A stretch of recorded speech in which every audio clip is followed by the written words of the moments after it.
They say the devil is in the details.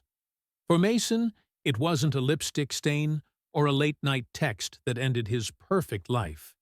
It was a single receipt found in a pocket, and a wedding ring sitting cold on a nightstand. This is the story of a man who thought he had built a flawless foundation with his wife, Catherine.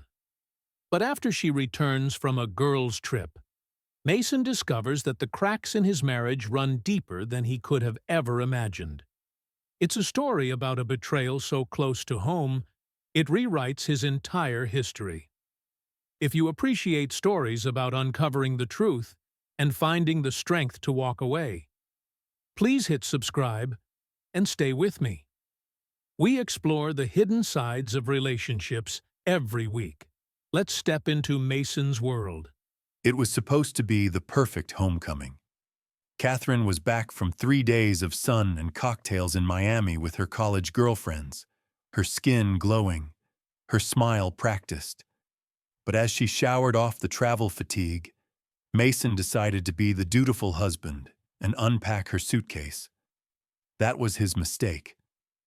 Buried inside a pair of unworn heels, crumpled like an afterthought, was a small slip of thermal paper. It wasn't a receipt for a cabana or a mojito. It was a checkout receipt from the Archer Hotel, a boutique hideaway only 20 minutes from their apartment in downtown Chicago. The date was yesterday. She hadn't been in Florida. She had been right here in the city the entire time. If stories about the terrifying fragility of trust speak to you, stay with me. We are about to unravel a life. The steam from the master bathroom drifted into the bedroom, carrying the scent of lavender and expensive forgiveness. It was the smell of Catherine returning. Mason White stood by the foot of their king-sized bed, staring at the open suitcase. Outside the floor-to-ceiling windows, the Chicago skyline was a jagged jaw of steel and glass, biting into the gray winter sky. Inside, it was warm, insulated, perfect. Or at least, it had been 10 minutes ago. God, it feels so good to be home, Catherine called out from the shower. Her voice echoed against the marble tiles, cheerful and light. Miami was fun, but the humidity? A nightmare for my hair. I bet, Mason replied. His voice sounded strange to his own ears, hollow, distant. He looked down at his hand. Between his thumb and forefinger he held a small, crumpled piece of thermal paper. He had found it stuffed inside the toe of her left Louboutin pump, the red-soled ones she saved for special occasions. He had been trying to be helpful, to unpack for her while she washed off the travel grime. He was that kind of husband, the kind who unpacked. The paper wasn't a receipt for a poolside cabana at the Fontainebleau. It wasn't for a seafood dinner on South Beach. The Archer Hotel. 18W Hubbard Street, Chicago, IL. Check-in, Friday, Jan 14th. Check-out, Sunday, Jan 16. The dates matched her girls' trip perfectly. While Mason had been sitting in this apartment, texting her, "Miss you" and "have a drink for me," thinking she was 1,200 miles away, she had been 20 minutes down the road. Mason's chest tightened, a physical pressure like a belt pulled one notch too tight. He looked at the receipt again, willing the words to change. They didn't. Room 412. Room service, champagne, oysters. The water in the bathroom shut off. The silence that followed was heavy, pregnant with the secret Mason was now holding. He quickly shoved the receipt into the pocket of his dress trousers.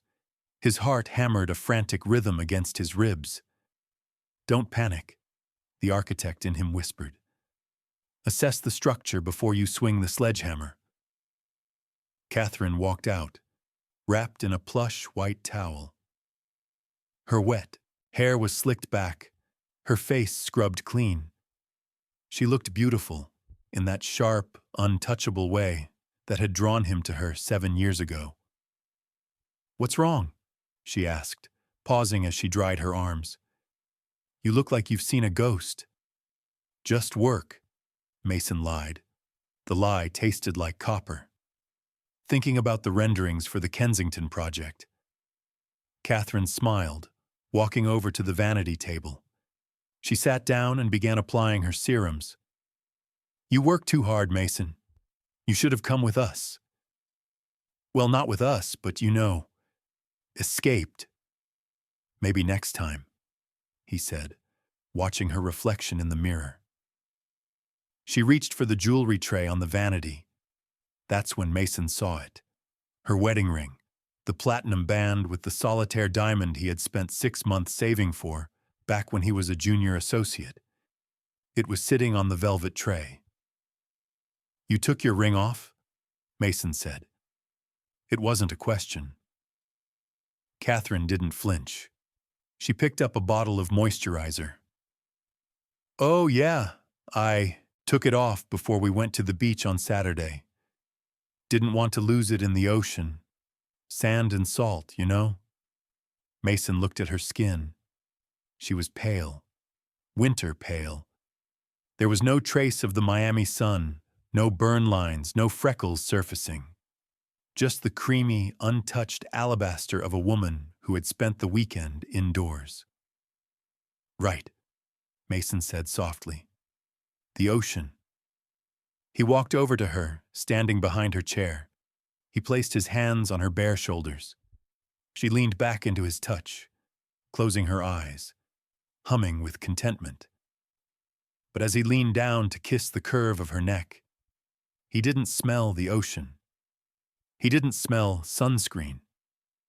He smelled the distinct, musky sandalwood of the complimentary soap from the Archer Hotel. He knew the scent because he had designed the lobby renovation for them 3 years ago. She hadn't just lied.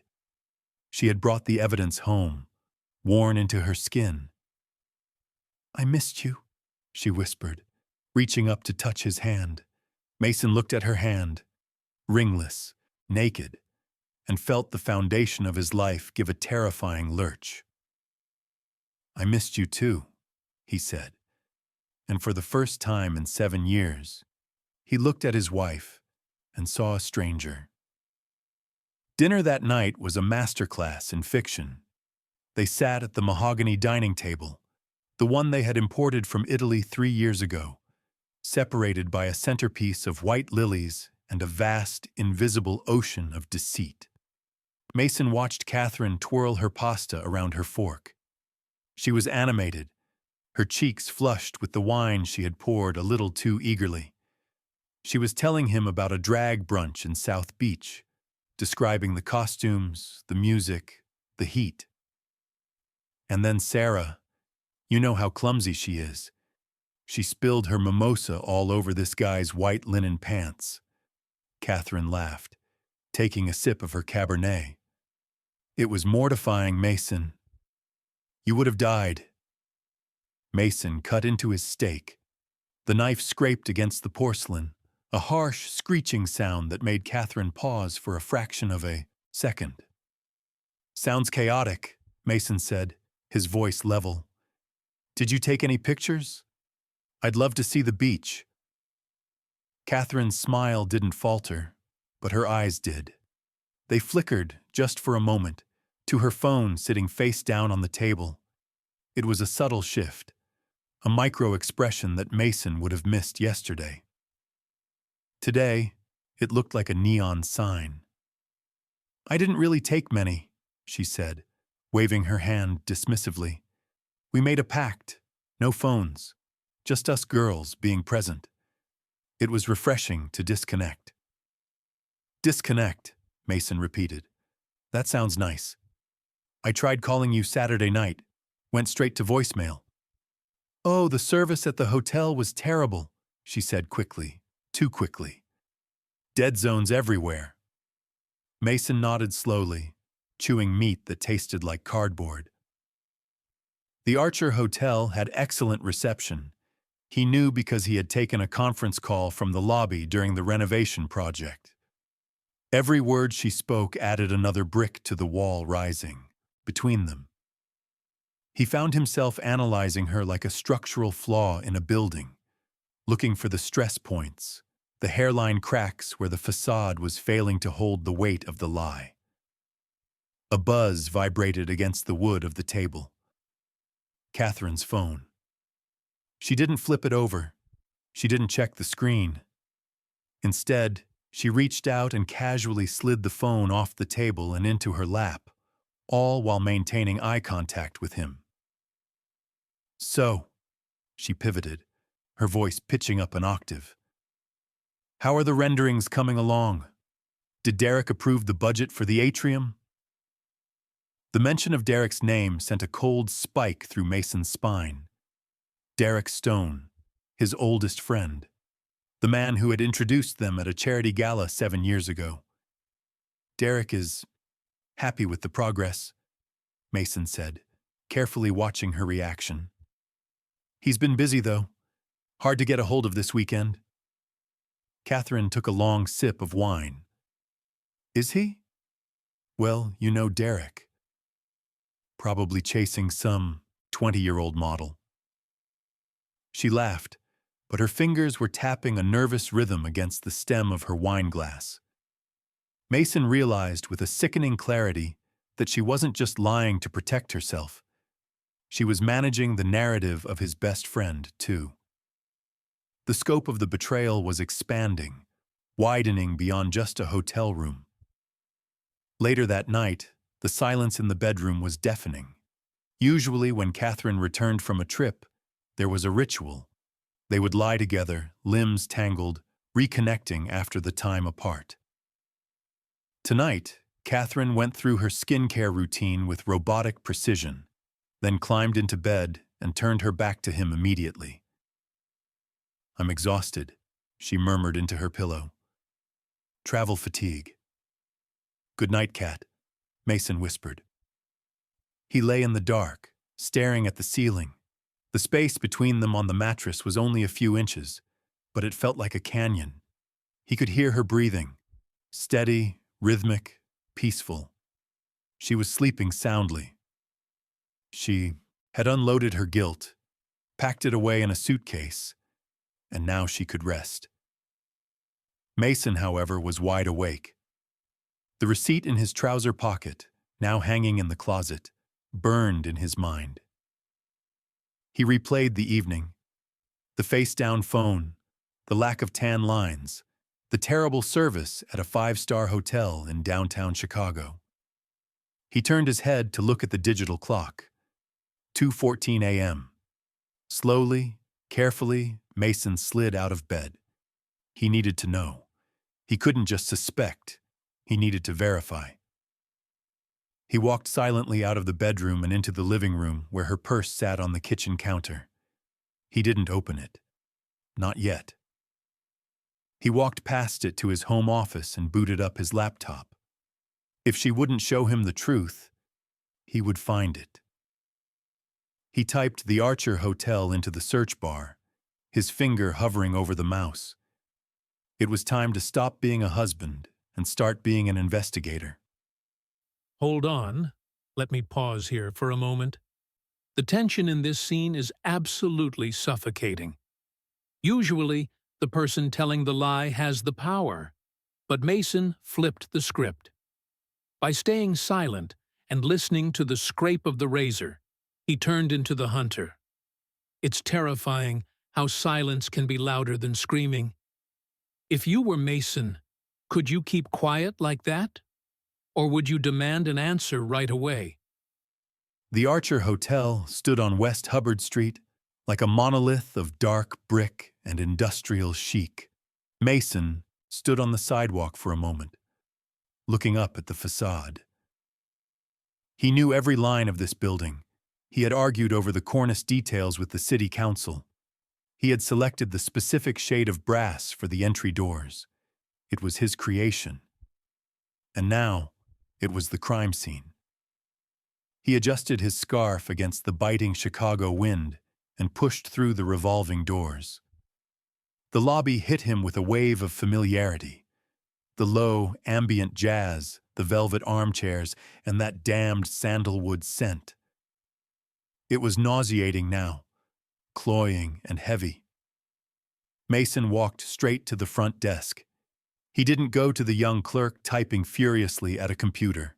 He waited for Robert, the general manager, to emerge from the back office. Mason knew Robert's schedule. He knew everything about this place. "Mr. White!" Robert's face lit up with genuine recognition as he spotted the architect. He rounded the desk, hand extended. "To what do we owe the pleasure?" "Please tell me you're not here to criticize the lighting again." Mason forced a smile. It felt stiff, like dried clay. "Not today, Robert. The lighting is fine." He shook the man's hand, his grip firm. "Actually, I'm here on a bit of an errand for Catherine, and a little professional curiosity." "Of course, anything," Robert said, leaning against the marble counter. Mason pulled the crumpled receipt from his coat pocket. He had smoothed it out, but the creases remained, like scars. "She stayed here this weekend. A last-minute thing with a friend. Needed a break from the apartment while I was working.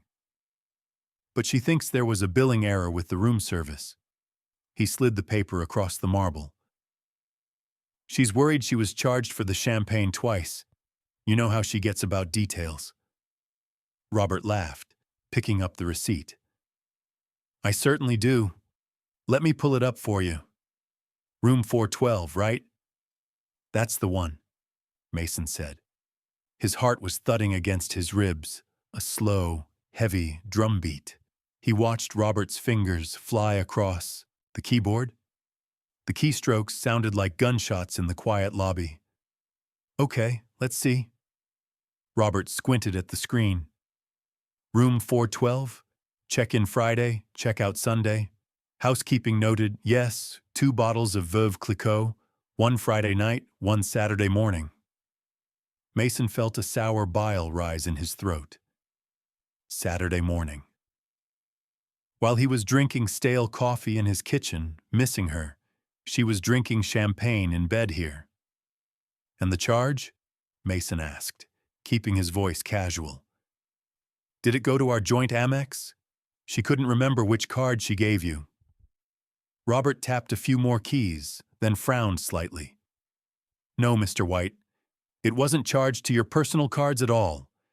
It was a direct bill to a corporate account on file." Mason froze. "Corporate? Which one? My firm?" "No," Robert said, turning the screen slightly so Mason could see, assuming it was a harmless detail. "It's under the guarantor account for the suite, Stone Venture Capital." The world seemed to tilt on its axis. The noise of the lobby fell away, leaving only a high-pitched ringing in Mason's ears. Stone Venture Capital. Derek. It wasn't just a random affair. It wasn't a stranger she met at a bar. It was Derek Stone, his best friend, his college roommate, the man who sat across from him at board meetings, the man who had toasted to their eternal happiness at their wedding, raising a glass of the very same champagne they were drinking in room 412. "Mr. White?" Robert asked, sensing the shift in Mason's demeanor. "Is everything all right? Should I print a folio for your records?" Mason stared at the name on the screen. Auth D. Stone. It made sense now. The confidence, the lack of a digital paper trail on their joint accounts. Derek was funding the affair. Derek was the escape. Catherine hadn't just stepped out of the marriage. She had stepped into the life of the one man Mason trusted implicitly. Mason slowly reached out and took the receipt back from the counter. He folded it, carefully, along the existing lines, and placed it back in his pocket. "No need for the folio, Robert," Mason said. His voice was terrifyingly calm, stripped of all inflection. "That clarifies everything. I'll take it up with the guarantor." "Give my best to Catherine," Robert called out as Mason turned away. "I will," Mason replied, not looking back. He walked out of the hotel and into the cold, gray street. The wind hit his face, but he didn't feel it. He felt only a cold, burning rage, a precise architectural anger that demanded not just a confrontation, but a complete demolition. The Sapphire Lounge was the kind of place where deals were made in hushed tones over $30 martinis. It was neutral ground, or at least it used to be. Today, as Mason sat in the corner booth nursing a sparkling water, it felt like a courtroom. Derek Stone walked in 12 minutes late. That was Derek's signature move, breezing into a room with an air of chaotic importance that made everyone forgive him instantly. He wore a charcoal suit that cost more than Mason's first car, and his smile was wide, easy, and terrifyingly familiar. "Mace!" Derek boomed, clapping a heavy hand on Mason's shoulder before sliding into the booth opposite him. "Sorry, man. Conference call with the Tokyo partners ran long. You know how it is." "I know," Mason said. He forced the muscles of his face to assemble into a smile. It felt brittle, liable to crack at any moment. "Tokyo on a Monday? They're grinding you down?" "No rest for the wicked," Derek grinned, signaling the waiter for a scotch. "So, to what do I owe the pleasure? We haven't done lunch in a month. Everything okay with the firm? You look tired." Mason looked at his best friend. He looked at the face he had known since freshman orientation at Northwestern. They had been roommates. Mason had held Derek's hair back when he was sick from cheap tequila. Derek had written the check that saved Mason's firm during the recession. "I'm fine," Mason lied, mirroring the deception. "Just adjusting to the quiet. Catherine was gone all weekend." The waiter arrived with the scotch. Derek took a sip, his eyes calm, his pulse visible in his neck. Slow, steady, a sociopath's heartbeat. "Right, the girls' trip," Derek said, swirling the amber liquid. "Miami, wasn't it? How was the weather?" "She said it was beautiful," Mason said, leaning forward slightly. "Hot. She came back with a glow. Said she spent the whole time on the beach drinking mojitos." "Good for her," Derek nodded, taking another sip. "She's been stressed. She needed to blow off some steam." "She did," Mason agreed. "She actually mentioned she tried to call you on Saturday. Wanted to ask about that referral for her cousin. Said you didn't pick up." It was a test. A simple, fabricated landmine. Derek didn't even blink. He set the glass down. "Yeah, I saw the missed call later. I was, completely off the grid this weekend. Went up to the lake house. Just me, a stack of paperwork, and zero cell service. I needed a detox." Mason felt a cold numbness spread through his chest. The lake house, 2 hours north. The Archer Hotel, 20 minutes east. "The lake house," Mason repeated, his voice flat. "I thought you closed that up for the season." "Opened it back up," Derek shrugged effortlessly. "Just for a couple of days. Caught some fish, stared at the water. You know, solitary man stuff."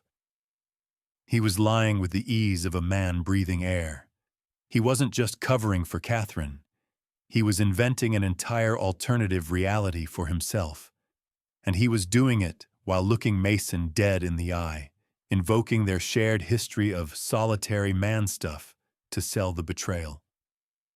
"That sounds peaceful," Mason said, gripping his glass so hard he feared it might shatter. "Catherine said the service in Miami was terrible too. Funny how you both went off the grid at the exact same time."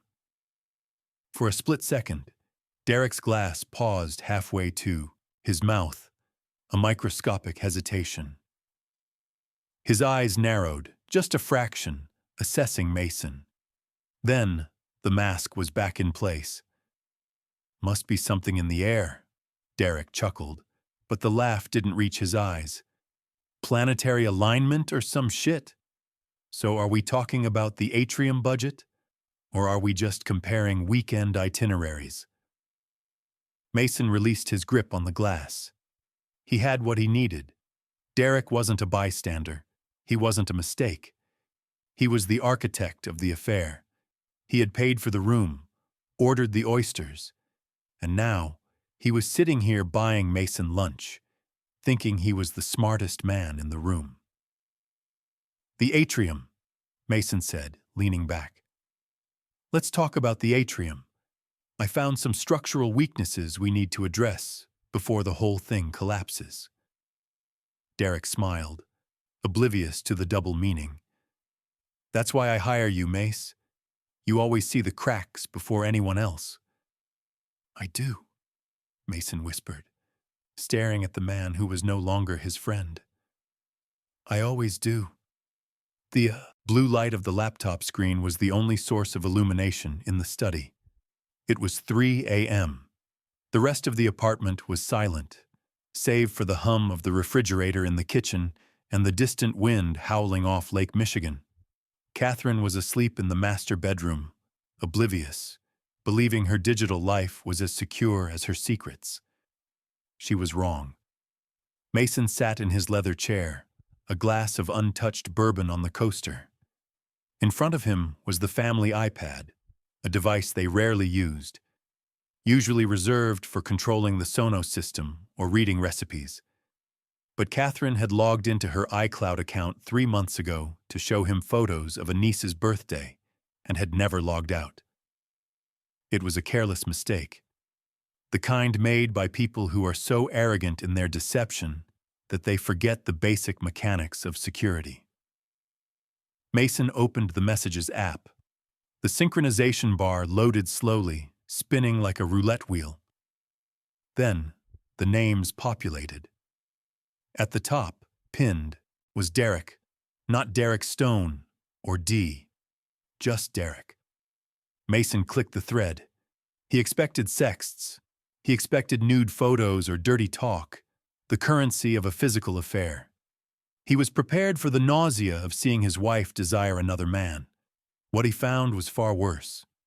He found logistics. Jan 14, 10:42 p.m., Saturday. Derek, did you look at the Zillow link? The brownstone in Lincoln Park. It has a studio space. Catherine, it's perfect. The kitchen needs work, but we can fix that. It's far enough from the loop that we won't run into him. Jan 15, 09:15 a.m., Sunday. Derek, how much longer, Kat? I hate dropping you off at that apartment. It feels like sending you back to prison. Catherine, soon. I talked to the lawyer again. If I file before March, he gets half the portfolio. If we wait until after the fiscal year closes and his bonus vests, the prenup clause regarding lifestyle maintenance kicks in differently. We have to wait until April. Mason read the message 3 times. April. They weren't just sleeping together. They were budgeting for a life that required his financial ruin. They were discussing his bonus, the money he had worked 80-hour weeks to earn, as the seed capital for their new beginning. He scrolled back further. Months. It went back months. G24, 11:30 p.m., Christmas Eve, Mason, real life. Sitting on the couch next to Catherine, watching a movie. Catherine texts to Derek. He's holding my hand. It makes my skin crawl. I wish I was with you. Derek. Just close your eyes and think of the lake house. Mason pulled his hand away from the screen as if it were hot. He remembered that night. He remembered thinking how peaceful it was, how lucky he was. He had been holding the hand of a woman who was actively repulsed by his touch, who was texting her lover while Mason's thumb traced circles on her palm. He wasn't a husband to her anymore. He was an obstacle. He was an inmate, a bank account, a wait until April. He was a ghost in his own marriage. They had already killed him off. They were just waiting for the most profitable time to bury the body. Mason looked up from the screen. The room felt different now. The books on the shelves, the architectural awards, the photos of them in Paris and Rome. They were artifacts of a civilization that had already collapsed. He picked up his phone. He didn't text Catherine. He didn't text Derek. Instead, he opened his calendar app and scrolled to next Friday. The Sterling Gala. It was the firm's 10th anniversary celebration, a black tie event.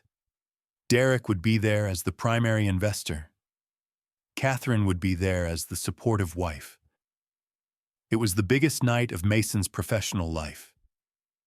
He looked at the date. It was well before April.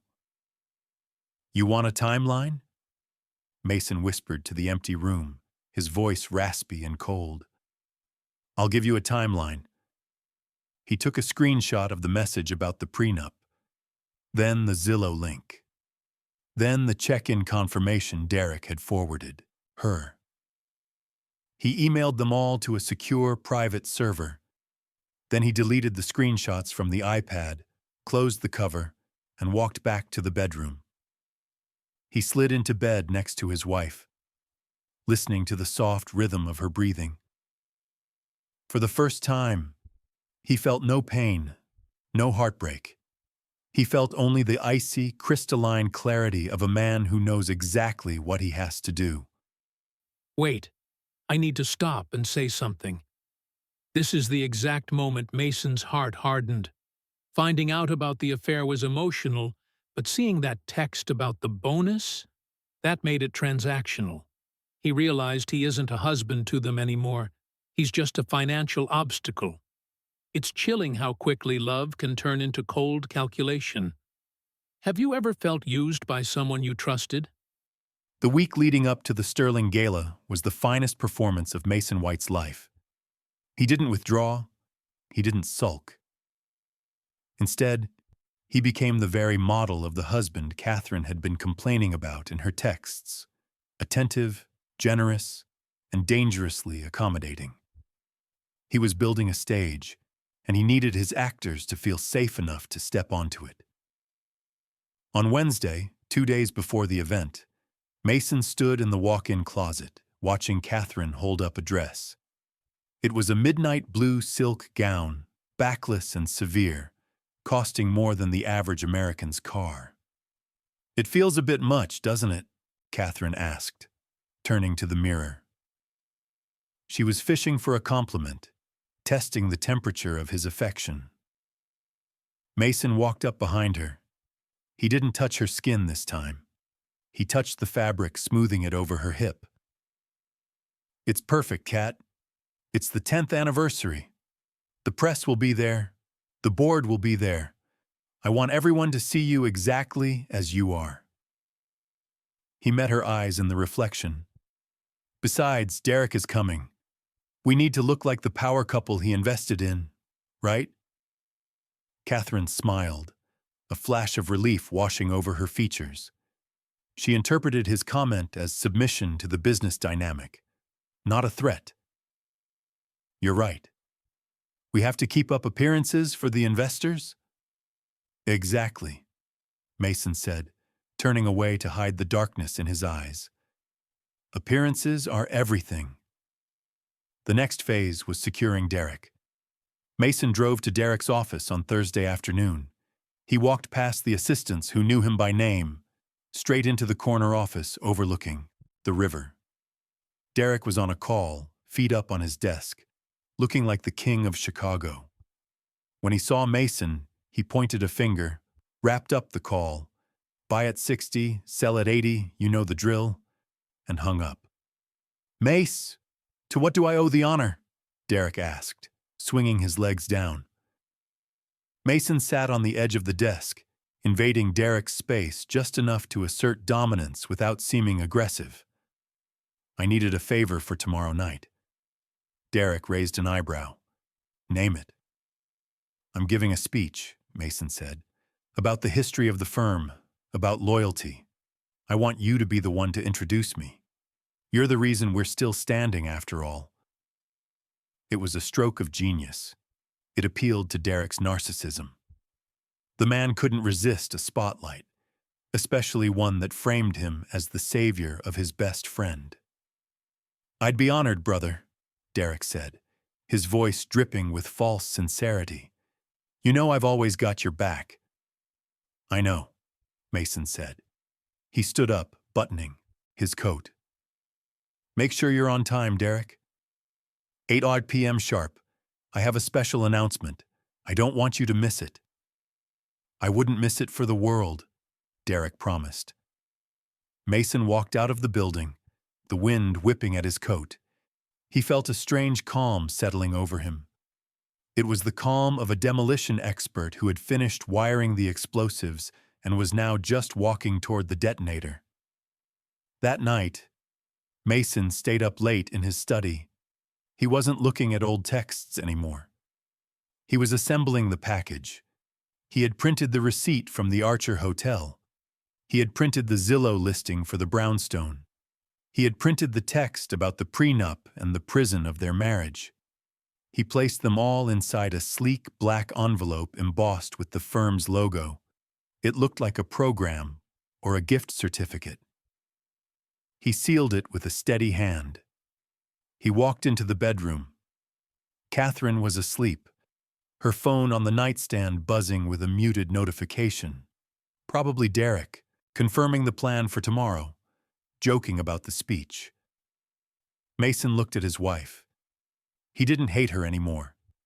Hate required energy, and he needed all his energy for tomorrow. He felt only a profound, hollow pity. She was sleeping peacefully, dreaming of April, dreaming of her new life in the brownstone with the renovated kitchen. She didn't know that April was never coming. The calendar was stopping tomorrow night. The ballroom of the peninsula was a sea of black tuxedos and shimmering gowns, illuminated by the flash of photographer bulbs. It was the perfect facade for a life that looked enviable from the outside. Catherine stood by Mason's side, the midnight blue dress clinging to her like a second skin, her hand resting possessively on his arm whenever a camera pointed their way. She was playing the role of the devoted wife perfectly. It made Mason sick. At 8 p.m., the lights dimmed. A spotlight hit the podium where Derek Stone stood. He looked commanding, the picture of success. He adjusted the microphone, flashing that charismatic smile that had charmed investors and Mason's wife alike. "They say you shouldn't mix business with friendship," Derek began, his voice booming through the speakers. "But when your friend is a visionary like Mason White, you break the rules. I've known this man for 15 years. I know his heart. I know his integrity. And I am proud, damn proud, to stand by him." The crowd applauded. Catherine clapped the loudest, beaming up at the stage. Mason watched her profile, noting the way her eyes locked onto Derek. It wasn't pride, it was hunger. Mason ascended the stairs to join Derek. He shook his hand, a firm, lingering grip that made Derek's smile falter for a microsecond. Mason took the microphone. "Thank you, Derek," Mason said, his voice calm, amplified to hundreds of people. "Integrity is a rare currency these days. It's the foundation of everything we build. Without it, even the most beautiful structure is just waiting to collapse." He paused. The room was silent. "But tonight isn't about speeches," Mason continued, shifting his tone. "It's about the future, and I have a special toast to make. But first, I'd like my wife and my partner to join me in the founder's suite for a moment. A private tradition." He gestured to the side stage. The crowd applauded again, thinking it was a charming quirk of the elite. Derek and Catherine exchanged a confused glance, but they had no choice. They smiled and walked off stage, following Mason down the velvet-roped hallway into the soundproof VIP room reserved for high-level donors. The door clicked shut, cutting off the noise of the gala instantly. The silence was sudden and violent. "That was mysterious," Derek laughed nervously, loosening his bow tie. "What's going on, Mace? We have donors waiting." Just a small gift, Mason said. For the anniversary, and for the future you two are planning. He reached into his jacket pocket and pulled out the black envelope. He placed it on the glass coffee table between them. Catherine's smile wavered. Mason, what is this? Open it, Mason commanded softly. It's the timeline you wanted. I just accelerated it. Catherine reached out, her manicured fingers trembling slightly. She opened the envelope. She pulled out the contents. First, the receipt from the Archer Hotel. Then, the printout of the Zillow listing for the brownstone in Lincoln Park. Finally, the screenshot of the text message. If we wait until April, the prenup clause kicks in differently. The color drained from Catherine's face so fast she looked like a corpse. She dropped the papers as if they were burning her skin. They scattered on the glass table, the evidence of their betrayal laid out like a buffet. Derek looked down. He saw his name. He saw the dates. He saw the game was over. The arrogance vanished from his face, replaced by a terrified, hollow stare. Mason, Derek started, stepping forward. Listen to me. Don't, Mason said. He didn't raise his voice. He didn't need to. The authority in his tone was absolute. Don't insult me with an explanation, Derek. I read the texts. I know about the prison. I know about the inmate. I know you're waiting for my bonus to vest so you can fund your renovation. He turned to Catherine. She was crying now, silent, ugly tears that ruined her makeup. You wanted to wait until April, Mason said, looking at her with cold detachment. But I'm filing tomorrow morning, on grounds of adultery, with financial malice. He reached into his pocket and pulled out a key card, the key to their apartment. He tossed it onto the pile of papers. You can stay at the Archer tonight, Mason said. I hear the room service is excellent. Derek's paying after all. Mason, please, Catherine choked out, reaching for him. It was a mistake. We were going to stop. I love you. Mason stepped back, avoiding her touch as if she were contagious. No, Catherine, he said. You don't love me. You love the lifestyle I provide. And you. He looked at Derek. You don't love her. You just loved taking what was mine. He adjusted his cuffs, checking his watch.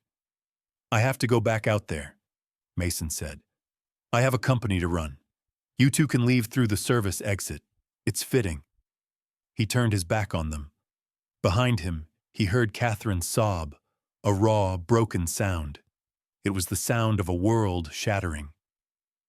Mason walked to the door, opened it, and stepped back into the noise, the light, and the freedom of a man who had burned down the house to save himself. The apartment was silent when Mason returned. It was a different kind of silence than the one that had suffocated him all week. That silence had been filled with secrets. This one was filled with finality. He didn't turn on the main lights. The glow of the city outside, the amber streetlights, the white eyes of the skyscrapers, filtered through the floor-to-ceiling windows, casting long, geometric shadows across the living room. Mason walked to the bedroom. He didn't look at the bed. He went straight to the closet and pulled down his leather weekender bag. He packed efficiently, a habit from years of business travel. 3 suits, a week's worth of shirts, his passport, the watch his father gave him. He moved through the space like a stranger, touching things he used to own but no longer recognized. The cashmere throw on the chaise, the Architectural Digest awards on the shelf, the framed photo on the dresser from their wedding day. He paused at the photo. It was a candid shot, taken during the reception. Mason was laughing. Catherine was leaning into him. And Derek was standing right there, his arm draped over both of them, his smile wide and victorious. Mason stared at the image. That was the hardest part. It wasn't the sex. It wasn't the money. It was the fact that every happy memory he had for the last 15 years, every birthday, every promotion, every holiday, had featured the two people who had conspired to destroy him. They hadn't just stolen his wife, they had contaminated his past. He placed the photo face down on the dresser. The glass made a sharp click against the wood. Mason zipped up the bag. He slung it over his shoulder and walked out to the kitchen island, the marble surface cold and pristine under his hand. He reached into his pocket and pulled out his phone. He had blocked both of them before leaving the gala, but he could see the notifications piling up in the blocked messages folder. Dozens of them. Desperate pleas, explanations, attempts to rewrite the narrative. He didn't read them. Instead, he pulled a notepad from the drawer and a heavy fountain pen. He wrote a single sentence. He tore the page off and set it in the center of the island. Then, he looked at his left hand. The platinum band felt heavy, heavier than it ever had. For 7 years, it had been a symbol of stability, a promise he had kept when it was difficult. Now it was just a circle of metal that bound him to a ghost. Slowly, Mason worked the ring over his knuckle. It resisted slightly, as if the metal itself was reluctant to let go, but then it slid free. His finger felt strange, naked and light. He placed the ring on top of the note. It sat there, shimmering in the dim light, a tiny halo of debris. He didn't look back at the apartment. He didn't look back at the life he had built or the empty space where his marriage used to be. He walked to the door, opened it, and stepped into the hallway. The elevator ride down was smooth and silent. When the doors opened to the lobby, the night doorman, Henry, looked up and smiled. "Late night, Mr. White? Leaving for a trip?" "Yes, Henry," Mason said, his voice steady. "A long one." He pushed through the heavy glass doors and out into the Chicago night. The wind off the lake was brutal, cutting through his coat, stinging his eyes. But it felt clean. It felt real. He hailed a cab, tossing his bag into the back seat. As the car pulled away, merging into the stream of taillights heading away from the Meridian, Mason closed his eyes and let out a breath he felt he had been holding for 7 years. Back in the apartment, in the silence of the kitchen, the note sat under the ring, waiting for Catherine to find it when she finally dared to come home. "You didn't just break my heart, Catherine. You broke my history." I had to pause because this hit different. That line, "You broke my history," is devastating. Mason realizes that cheating doesn't just ruin the future, it poisons the past. Every happy memory they shared is now tainted with a lie. Walking away into the cold wind wasn't just an exit, it was an act of survival. Do you agree that broken trust can ruin the happy memories of the past? Mason chose dignity over revenge, but that doesn't mean it didn't hurt. Sometimes, the hardest thing to do isn't to fight back, but to realize that the people you loved don't exist anymore, and simply walk away. He left them in the ruins they created, but he kept his soul intact. If you were in Mason's shoes, knowing they destroyed your history, would you have the strength to walk away quietly? Let me know in the comments. Thank you for listening to this story with me. I'll see you in the next one. Take care of your heart.